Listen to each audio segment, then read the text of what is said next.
Questions? What's it been like working with Coach Thomas so far? Yeah, Coach Thomas, I think it's a new approach in some ways, and in other ways, he's been a part of Coach Rule's staff before, so it's completely the same. Obviously, it's a transition, and those are never seamless, but I think he's really intelligent and has a lot of experience, so I think that'll help all of us. What are some of the new things that he's brought to the table compared to your previous quarterback coaches? Yeah, I think Coach Thomas is more quarterback priority. Working with Matt Ryan, spending a lot of years as a quarterback coach. He's got different insights into mechanics, footwork, tweaking little things. So, that's been helpful for me, I know, and I think for those two young guys as well, developing them. I know the room last year was really close to QBs. Obviously you're starting over with some new guys in there. What's it been like just getting going with that? Yeah, I think those two came in and they've hopped right on board with how it's been since I got here with Adrian, Matt Masker, all those guys, and it's been a really fun room to be a part of for the last couple of years. And when those guys came in, I told them this is how I'd like it to stay. Is we're all helping each other grow, and off the field, we're going golfing, we're hanging out with each other, trying to grow our relationships. What have you learned about your mechanics? What are you working on there?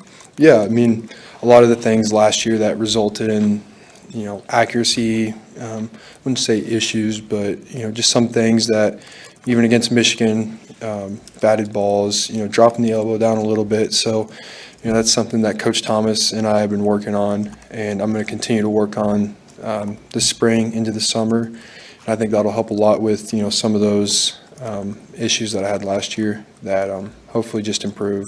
And sometimes when golfers retool their swing, it takes them a while to get the ball to go where they want. Is that what you're going through right now as you work through your mechanics throwing the thing? A little bit, yeah. And, that's a funny analogy because I was talking to my godfather yesterday, and he was talking about that too, where, I was saying, it's funny, like I've been working this whole winter on, fixing just like these little things, but then you get into the heat of battle and you go back to what you know. And so, when we go into 11 on 11 sometimes, I go back to some of those bad habits. And so a lot of that's just trying to get reps outside of 11 on 11 and being intentional of when I can in that live period of knowing this is what I need to work on. And so working on those things, that's a blessing being second year in this offense. Some of these plays I could run with my eyes closed, call them with, 95,000 screaming. So that's a blessing. Physically, what have you learned just about playing the position at this level? The meeting you maybe took last year and how that maybe changed your approach with how you want to play going forward? Yeah, I mean, it hit Illinois last year, and I was starting to feel all those hits racking up. Just some little injuries that all of a sudden they blew up into bigger ones that resulted in me, not being at the top speed that I should be to have the explosive plays that I had earlier in the year. And, every now and then, I'd bust one out like Michigan State.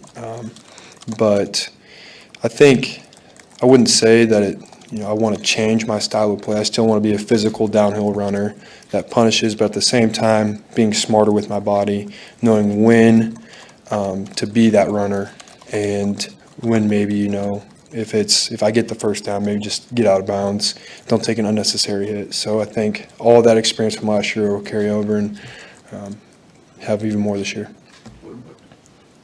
What do you think of some of those receivers you're throwing to, Banks and Air being here? We've heard a lot of that from Demetrius Bell, too. Mm-hmm. Yeah, I mean, Isaiah and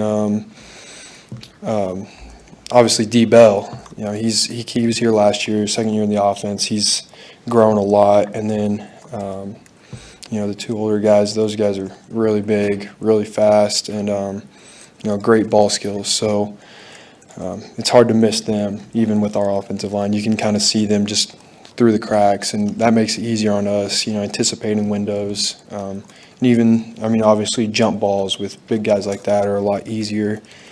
But, those guys bring a lot of experience as well, which helps our room, or right, quarterback room, especially with, a younger room, but then also the wide receiver room. What's your perspective on the way that the coaching responsibilities shifted, having a new quarterbacks coach, having Sat, who is still a part of your conversations but isn't coaching your position? How do you feel like it can impact the offense? I think for us, it kind of feels like we just doubled the amount of coaching like that we have, because we still go to Coach Sat a lot. He's our offensive coordinator. He calls the plays. He's talking to us. But at the same time, we have Coach Thomas now, who's like another coach. And so, he is another coach. He's right there with us. But I wouldn't say like Sat's presence in our room has gone away at all just because he's gone to tight ends. He's still our offensive coordinator, and he still has a lot of input into what we do and how we do it. So I think having both those guys, and they're both have so much experience, I think that helps us. What's it like being the old guy in the room, and how is that? You're also the returning starter. Yeah. We're talking to all three of you today, not just you. So what's that balance like, being not only the person that's the mentor for these guys, but also competing against them? Yeah, it's crazy. Like I feel like I just got here. I was, learning from Adrian a year ago. So being the old guy now, I've learned a lot from Adrian, Casey, Jeff. Watching those three guys that were the old guys for a little bit. But at the same time, I'm not going to change who I am. I'm not going to take myself too seriously, but at the same time, have to know when it is time to step up and be the older guy, when to lead. So, yeah, it's weird. It's a little bit smaller quarterback room than we had last year at this time, so it's a little easier to develop relationships. And it's nice having Jack Joaquin, Luke Longball. Those guys were here last year, and relying on them as well. Those guys both, they've seen a lot of reps, and so they, if I forget something, I know I can go to them. And Dylan and Danny are starting to come along too, to the point where, if maybe we have a question during a meeting or something, I can, hey, did you get that or something? Those guys are really mature. I'm really proud of them for how they've approached this spring and this winter. So. Heinrich, what have you learned about those guys in those off-the-field hangouts that you talked about, trying to build that chemistry? Yeah, they're both just 18, 19-year-old guys. We, go golfing, like I said, just, having a good time.